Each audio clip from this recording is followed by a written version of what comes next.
Olá, meninos e meninas do oitavo ano. Bora lá de assuntozinho novo. Esse assunto aqui, ó, maravilhoso, sobre o mundo bipolar.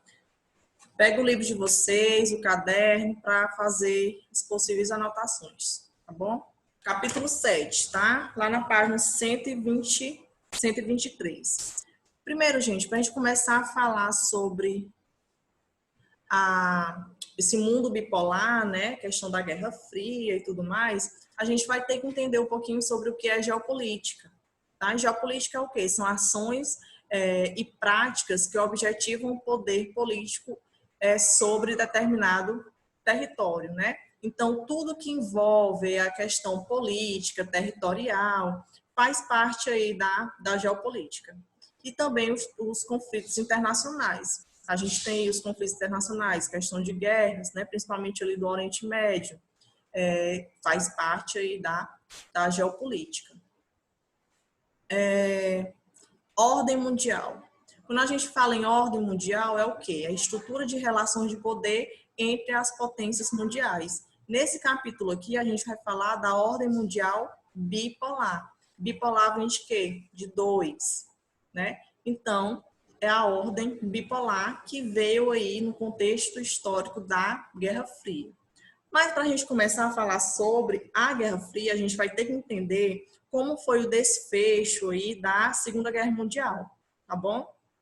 A Segunda Guerra Mundial foi uma guerra aí entre esses dois grupos, né, de países. Os países do eixo, né, formado aí pela Alemanha, Itália e Japão, e os países aliados formados aí pela Inglaterra, França, Estados Unidos e União Soviética, né? Esse URSS, que é a União das Repúblicas Socialistas Soviéticas. Então, vocês prestem atenção principalmente aí nesse grupo aí de países aliados, porque dentro desse grupo aí a gente vai ter duas grandes potências aí que mais tarde, né, lá na Guerra Fria, vão ser rivais, tá? Que é o caso dos Estados Unidos e a União Soviética, certo? Como foi que se deu o fim aí da Segunda Guerra Mundial? Esses dois grupos, países do eixo, países aliados, eles eram rivais, e quem acabou vencendo aí a Segunda Guerra Mundial foi os países dos aliados, né? Inglaterra, França, Estados Unidos e União Soviética, que conseguiram aí acabar com o nazismo alemão, né, de Adolf Hitler. E também os Estados Unidos, no finzinho aí da Guerra Mundial, eles somente jogaram duas bombas, né, lá no Japão, né, as bombas nucleares de Hiroshima e também em Nagasaki, que foi aí o fim do Japão aí nesse contexto histórico da Segunda Guerra Mundial. Acabando a Segunda Guerra Mundial, com a vitória aí dos países aliados, temos aí dentro dos países aliados, Estados Unidos e União Soviética, que eles têm aí as questões ideológicas aí um pouco divergentes, né? Um é socialista e o outro é capitalista, tá? Aí se deu, né, na questão aí de divisões, né, desses países vitoriosos, né, na divisão aí dos países subordinados, eles tiveram essa divisão, que ficou conhecida aí como ordem bipolar. Os Estados Unidos, do lado capitalista, e a União Soviética aí do lado socialista, tá? E começou assim um confronto aí entre essas duas grandes potências, porque uma se dizia melhor do que a outra em todos os ramos, todas as áreas aí que a gente vai estudar mais na frente, né? O que foi aí a tão chamada, né, Guerra Fria, que cai tanto em provas, em concurso, em vestibular, em Enem. O confronto político, econômico, cultural, tecnológico e bélico. Ou seja, essa Guerra Fria, gente, por que o nome, né, Guerra Fria? Porque não teve um embate direto, sabe? Não teve porrada, bomba, não. No caso aí entre a União Soviética e os Estados Unidos, eles não tiveram um confronto aí direto. Esse confronto deles se limitava aí na questão política, econômica, cultural, tecnológica e bélica, ou seja, na questão de armas, né, de armamento aí de guerra. Então, não teve aí esse confronto. Não entre eles, mas aí a gente vai ver mais na frente que houve aí a participação, né, apoio de um, de outro em alguns conflitos aí em alguns países, né? O caso da Guerra da Coreia, Guerra do Vietnã, a gente vai ver que eles apoiavam um e outro, mas diretamente essas duas potências nunca chegaram aí a se confrontar. Também era conhecida, né, a gente conhece também a chamada Guerra Fria de velha ordem bipolar ou mundo bipolar. Se vocês verem aí em provas, essas nomenclaturas vêm desse contexto da Guerra Fria. Tá bom? Aqui. Para a gente entender melhor, né, o que é capitalismo, o que é socialismo. Eu coloquei aí para vocês algumas características, né, desses dois conceitos aí, políticos, ideológicos, né, que o bloco capitalista tem como a principal característica, né, o acúmulo de riqueza, economia de mercado, trabalho assalariado, propriedade privada, burguesia detentora dos meios de produção, né? Então aí o bloco capitalista que tem como a sua potência aí, né, os Estados Unidos nesse contexto aí de Guerra Fria, tinha essas principais características aí, tá? Já o bloco socialista, que tinha como a União Soviética, sua maior potência, tem as características aí, distribuição da riqueza, ou seja, a riqueza ela é distribuída, né, por toda a população, economia controlada pelo Estado, a economia desde a produção até, como é que eu posso dizer, até a distribuição, né, desses produtos era controlada somente pelo Estado. Os meios de produção eram socializados, né, ou seja, toda produção, toda fábrica que tinha, né, toda linha de produção que tinha era de todos, não é isso? E a inexistência da divisão de classes, que é uma característica bem forte do capitalismo, né? O capitalismo a gente vê essa divisão de classes, né? Classe alta, classe média, classe baixa. Já no bloco socialista não existe essa questão de divisão de classes, tá bom?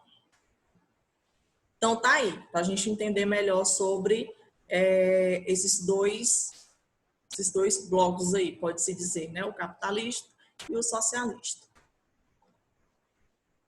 Dentro do contexto, né, da Guerra Fria, tem aí o cenário, né? Vocês podem observar aí no mapa que o cenário aí, tanto da Primeira Guerra Mundial, gente, como da Segunda Guerra Mundial, o cenário era Europa, tá? Só que na Guerra Fria aí a gente vai ter uma divisão, né, entre os países ocidentais e os países orientais, ou seja, os orientais socialistas e os ocidentais capitalistas. E essa divisão aí ficou conhecida como cortina de ferro, né, que limitava aí esses dois lados. A gente pode observar aí, né, que a Alemanha aqui, ó, a Alemanha, ela ficou bem no meio dessa cortina de ferro, dessa limitação aí, né, nesse limite entre o capitalismo e o socialismo. E ela foi, ó, dividida bem no meio, né? Então ficou aí a Alemanha Oriental de um lado, socialista, e a Alemanha Ocidental do outro lado. Aqui, ó, dentro da Alemanha, né, que ela foi, né, no mapa anterior a gente pôde observar que ela foi dividida bem ao meio, foi construída literalmente, minha gente, um muro mesmo, físico, que dividia aí essa parte soviética ou oriental, socialista, né, e a parte ocidental capitalista, né? Ele foi aí o divisor dessas duas áreas, tá? Ficou conhecida aí como Berlim Oriental, que é a capital, né, gente? Berlim, capital, é da Alemanha, e Berlim Ocidental. Lembrando que a Berlim Oriental ficou aí nas mãos do bloco soviético, né, da União Soviética socialista, e a Berlim Ocidental ficou aí do lado aí do capitalismo, né? E ainda dentro da Berlim Ocidental, ela foi dividida entre as potências capitalistas, como a gente pode observar aí. A França, né, o Reino Unido e Estados Unidos. Tá? Então, Berlim, como é um ponto estratégico dentro da Europa, ela foi aí crucial e um cenário aí bastante importante dentro do contexto da Guerra Fria, certo? Então, a gente vai estudar agora um pouquinho a influência, né, da Guerra Fria em várias áreas, em vários setores, na área econômica, na área científica, na área tecnológica, tá bom?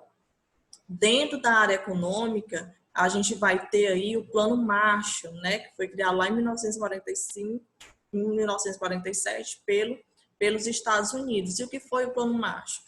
Com o fim aí da Segunda Guerra Mundial, gente, lembrando que a Segunda Guerra Mundial aconteceu lá no cenário da Europa, então eles saíram, vários países ali saíram enfraquecidos, né, destruídos. Então eles tiveram que pedir emprestado, né, melhor dizendo, eles tiveram que ter ajuda financeira. E os Estados Unidos, que não é besta nem nada, que estavam lá intactos, né? Porque a guerra em si aconteceu lá na Europa, né? Então, quem ficou fragilizado economicamente, infraestrutura, foi lá na Europa. Então, o que foi que os Estados Unidos fez? Que criou-se aí o Plano Marshall, que é o quê? Um empréstimo, né? Uma ajuda financeira aí para os países da Europa, né? Então, muitos países da Europa aí, tiveram aí esse apoio dos Estados Unidos, mas, em contrapartida, esses países tinham que se tornar aí capitalistas, ou seja, eles ficaram subordinados aos Estados Unidos. Em contrapartida, a gente sempre vai ver isso aqui. A questão, se lá no lado ocidental, no lado capitalista, houve uma ação, qualquer que seja, na área econômica, militar, tecnológica, científica, lá do outro lado soviético, eles também vão ter uma reação também. Porque, como eu disse, a briga deles era uma briga ideológica, quem tinha mais poder, quem tinha mais poder mesmo em todas as áreas. Então, se um fazia uma coisa, o outro ia lá e fazia outra melhor ou igual, tá? Já no lado capitalista foi criado aí o Plano Marshall, essa ajuda financeira. No lado socialista foi criado aí o Conselho para a Segurança Mútua, que ficou conhecido como Comecon, também que era uma ajuda aí financeira aos países aí fragilizados com o fim da Segunda Guerra Mundial. E no contexto militar, né, na área militar, como se desenvolveu aí a área militar dentro aí da Guerra Fria. Os Estados Unidos, ou melhor dizendo, o lado capitalista, ele criou aí a Organização do Tratado do Atlântico Norte, mais conhecido como OTAN, né, que tem sede aí em Bruxelas. Então a OTAN foi o quê? Foi uma organização aí militar, ou seja, um planejamento militar estratégico aí para proteção desses países membros, desses países capitalistas, tá? E ainda hoje existe, tá? A OTAN. E, por outro lado, né, que não pode ficar para trás, o lado soviético também criou o seu poderio militar, né, que é o Pacto aí de Varsóvia, que foi um pacto, né, assinado aí lá na cidade de Varsóvia, na Polônia. E aí tem as figuras, né, dos emblemas aí desses acordos militares. A OTAN aí e o Pacto de Varsóvia. Corrida armamentista. Dentro do contexto da Guerra Fria, houve aí também a corrida armamentista, fundamental dentro desse contexto. Por quê? Porque foi aí, gente, que se desenvolveu várias tecnologias no ramo bélico, ou seja, no ramo aí de armas, de táticas militares e até mesmo a produção das armas nucleares, tá? A gente viu que lá no final da Segunda Guerra Mundial houve aí umas bombas rolando, né? os Estados Unidos, né, jogou aí 2 bombas, né, em Hiroshima e Nagasaki. Essas bombas eram bombas nucleares, bombas aí de destruição de massa, né? Acabou aí com essas 2 cidades lá no Japão. E com isso, gente, os soviéticos, eles também começaram a produzir suas próprias armas nucleares, né? Dentro desse contexto da corrida armamentista. Então, ficou, por isso que ocorria aí uma certa tensão entre esses 2 lados. Cada lado aí tinha armas nucleares, armas aí de destruição em massa. Então, havia também uma tensão e um certo medo de um enfrentamento aí direto entre essas 2 potências, porque se acontecesse, consequentemente, ia ter uma destruição aí em massa, né? Quem sabe até do planeta todo. Aí tem uma chargezinha aí falando sobre essa corrida armamentista. As 2 superpotências buscavam produzir cada vez mais armamentos de destruição em massa como forma de ameaçar o inimigo. A corrida armamentista implicava também uma estratégia de dominação, em que as alianças regionais e a instalação de bases militares eram de extrema importância. Então, quando a gente fala também em corrida armamentista, a gente vai lembrar das táticas militares, né? Teve aí falando em questão bélica, em estratégias, teve a questão aí da crise dos mísseis, né, lá em Cuba, que a gente vai estudar aí mais para frente também. Já no ramo espacial, aí, menino, teve muito avanço, tá, dentro da área espacial. Como eu falei, era um querendo ser mais poderoso, né, tecnologicamente, militarmente, economicamente, do que o outro. Então, houve aí a chamada corrida espacial, que durante a Guerra Fria houve aí a rivalidade técnico-científica entre Estados Unidos e União Soviética. Quem foi que o pioneiro aí da questão espacial foram os soviéticos, tá? Lá em 1957, a União Soviética lançou o primeiro satélite artificial chamado Sputnik. Então, foi um marco aí na questão da corrida espacial. Poxa, os soviéticos conseguiram colocar lá um satélite lá no espaço. Então, olha o poder, né, à vista do mundo todo que os soviéticos estavam tendo, né? E não ficou só aí. Lá em 1961, os soviéticos lançaram a nave espacial Vostok 1, tripulada por Yuri Gagarin, e foi o primeiro homem a fazer um voo orbital em torno da Terra. Ou seja, a União Soviética, além de lançar o satélite, ainda lançou um homem, né? Vale ressaltar, gente, que nessa questão da corrida espacial, muitas invenções, muitos avanços tecnológicos na questão dos satélites foram aí criados e aperfeiçoados durante essa época. E são tecnologias que a gente utiliza até hoje. Óbvio que hoje a gente utiliza ela com muito mais avanço, com muito mais avanço tecnológico do que era lá no tempo da Guerra Fria, mas foi a partir daí, desse pontapé dessa corrida espacial, que houve aí o aperfeiçoamento aí dessas tecnologias. Vale lembrar que a União Soviética, gente, nessa questão de corrida espacial, eles mandaram aí várias coisas aí para o espaço, vamos dizer assim. Além de satélites, colocavam cachorro, colocava macacos para fazer experimentos, né?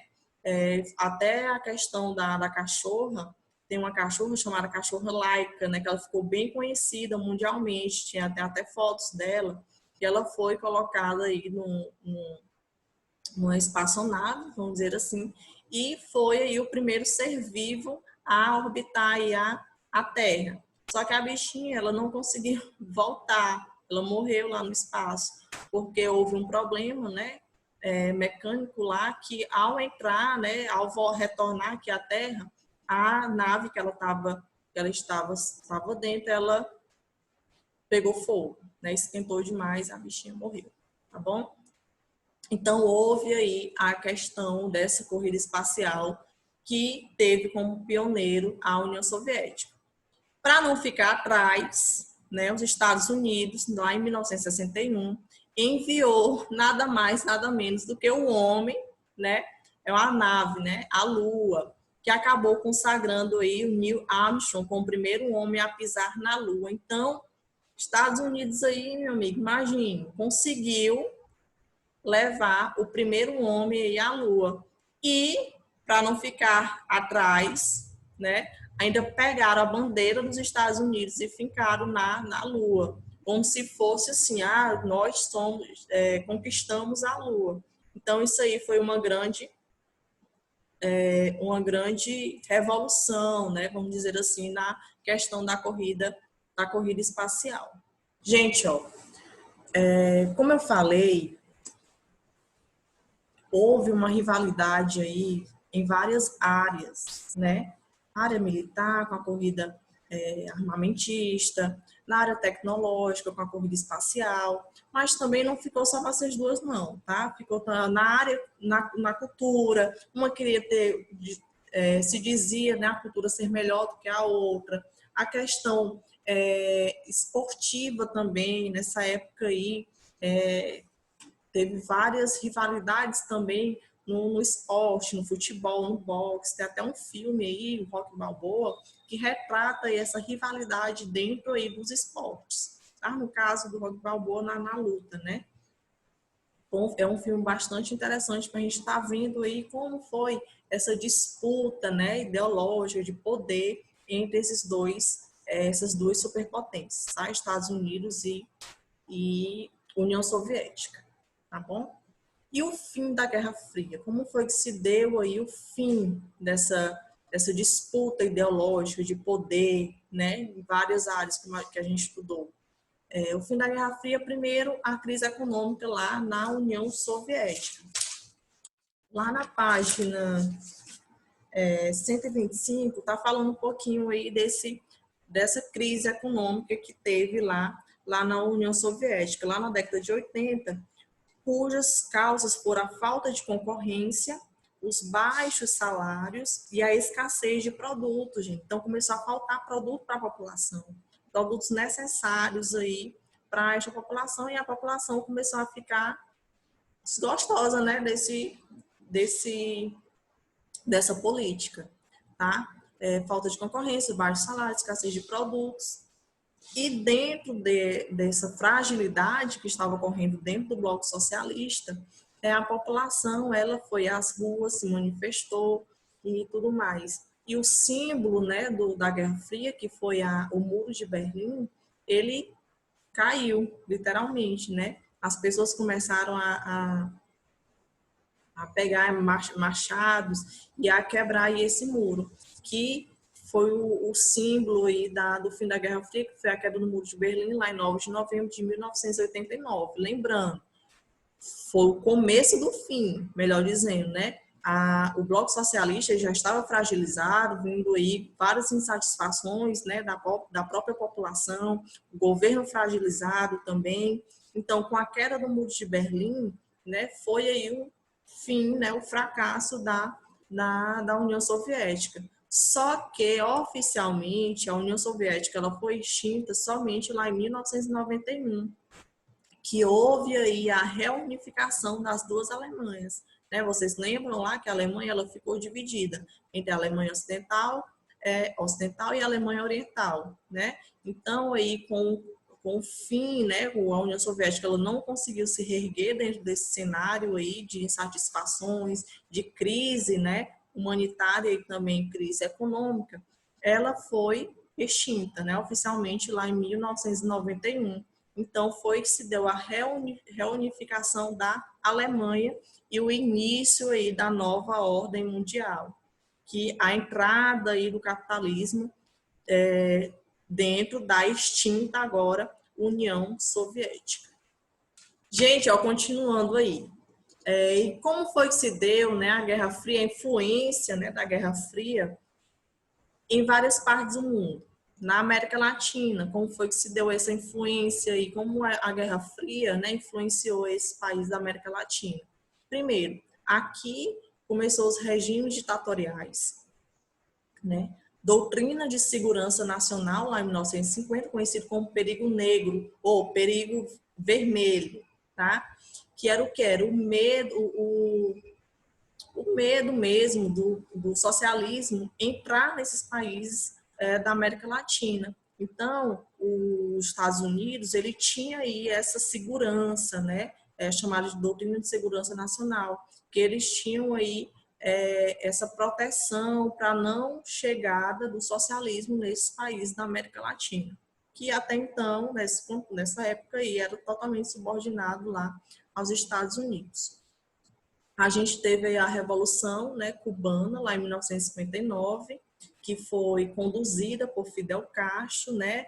Cuba é uma ilhazinha bem próxima aos Estados Unidos, ali no Caribe, e até estrategicamente, né, geograficamente, ela é bem estratégica, que a gente vai ver mais tarde, a questão dessa Revolução Cubana, que foi o quê? Conduzida aí por Fidel Castro, com o intuito de acabar com a ditadura de Fulgêncio Batista, e esse Fulgêncio Batista, ele tinha aí um relacionamento muito bom com os Estados Unidos, mas era aí totalmente, era um ditador e tal, e fez com que Cuba fosse como se fosse um quintal aí dos Estados Unidos, em termos de economia, de exploração e tudo mais. Então, a população cubana, boa parte da população cubana, ela não era a favor, né, desse Fulgêncio Batista, né? Então, teve Fidel Castro, um personagem principal nessa questão da Revolução Cubana, teve o Che Guevara, né, o guerrilheiro também, o médico Che Guevara,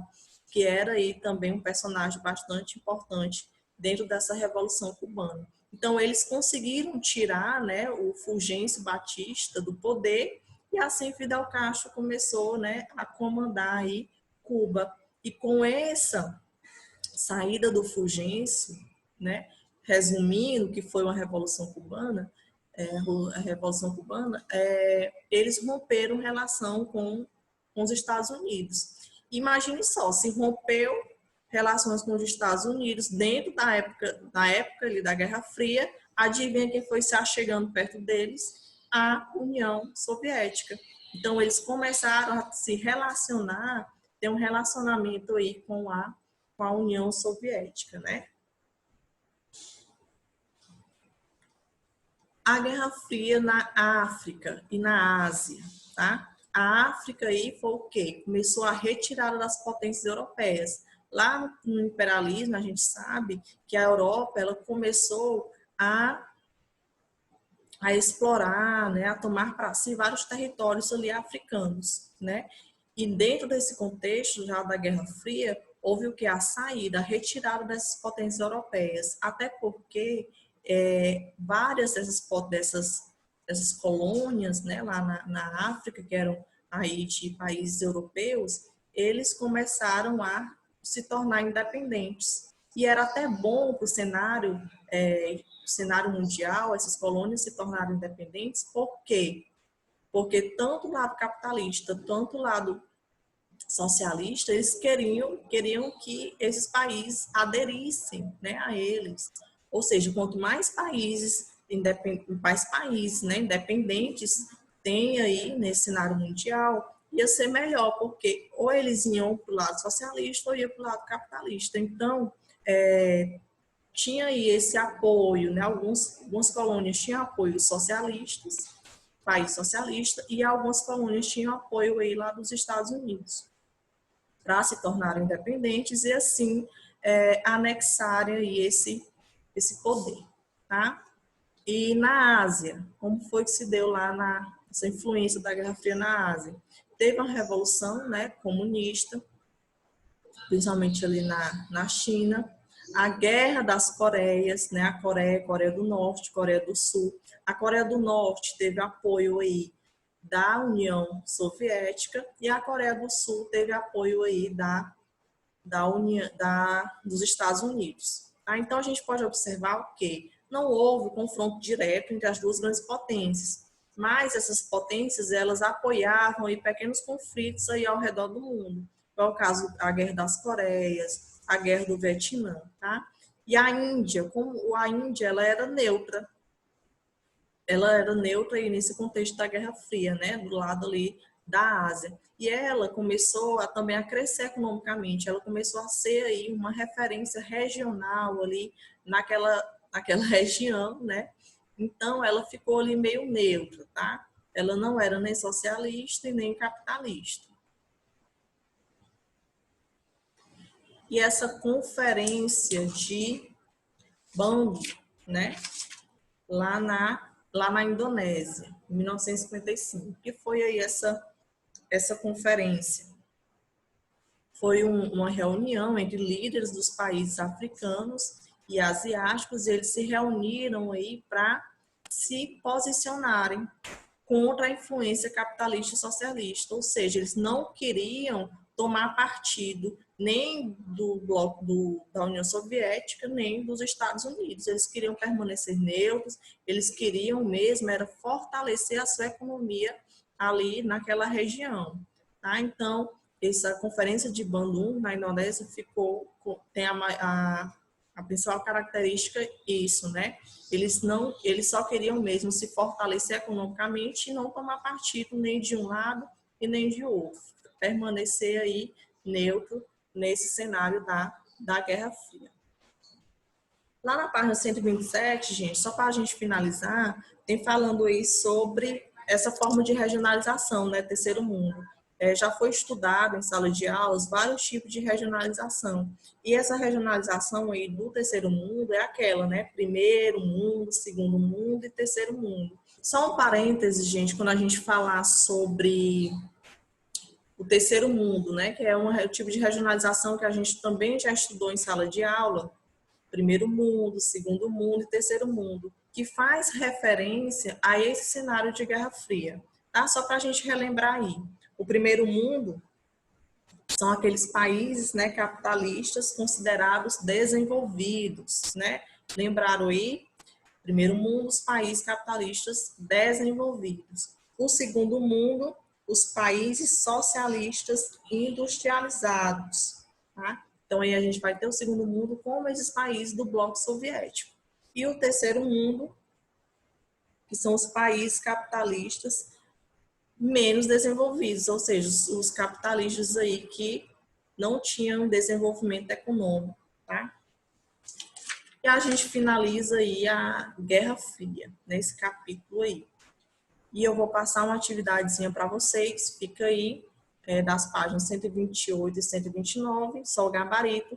Manda por e-mail com o nome direitinho, nome completo, nome da turma, e eu fico aguardando algumas dúvidas de vocês. Qualquer dúvida que tiver, é só entrar em contato comigo pelo WhatsApp.